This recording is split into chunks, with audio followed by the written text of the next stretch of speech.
আমাদের তিন ভাইয়ের চোখের সামনে এই খুনি টাইফুন আমার বোনের শরীরে আগুন ধরিয়ে দেয়, তার শরীরটি নষ্ট করে যত আলামত আছে সব আলামত নষ্ট করে দেওয়ার জন্য দৃষ্টান্তমূলক একটি শাস্তি হয়ে থাকে যে একটি খুনের একটি পরিবারকে সবচেয়ে ঘৃণিত এবং অপরাধমূলক কাজ। এই অপরাধগুলো সংঘটিত হচ্ছে যে তানিয়ার স্বামী মাদকের সাথে সম্পৃক্ত ছিল।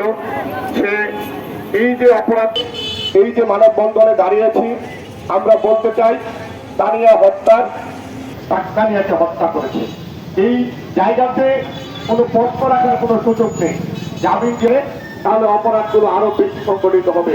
নারীর উপর যে নির্মমতা, তা বাস্তবত্ব শাস্তি, মৃত্যুদণ্ড, সেই মৃত্যুদণ্ড নিশ্চিত করতে হবে। সেই জায়গায় যদি কোনো একটি কর্মচারী মহল এই কাজটি বাধাগ্রস্ত করতে চাচ্ছে, বিচারটি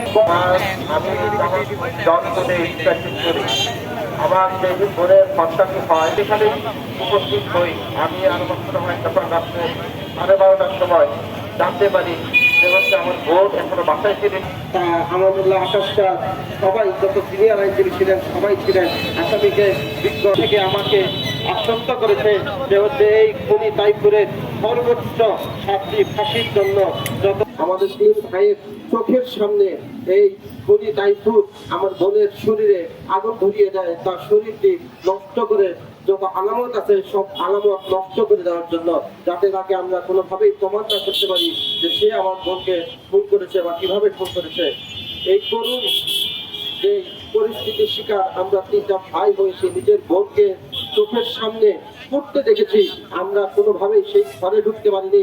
এই খুনি সেই ঘরের চারপাশে এমন ভাবে গ্রিল এবং তালা বিশিষ্ট ব্যবস্থা করেছিল যাতে কেউ ওই ঘরে প্রবেশ না করতে পারে। আজকে আমরা ঘোষণা করছি আমাদের প্রেসার গ্রুপ হিসেবে আমরা আইনের মতো চলবে, আমাদের দাবি চলতে থাকবে।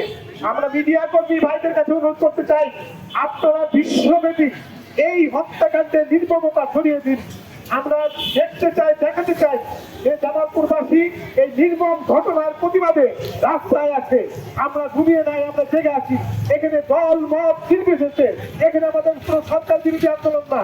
আমরা দুর্বৃত্তের বিরুদ্ধে, আমরা খুনির বিরুদ্ধে, আমরা হত্যাকারীর বিরুদ্ধে রাস্তায় নেমেছি। লাশ শাস্তি হওয়া পর্যন্ত, তার ফাঁসি না হওয়া পর্যন্ত আমরা পথ থেকে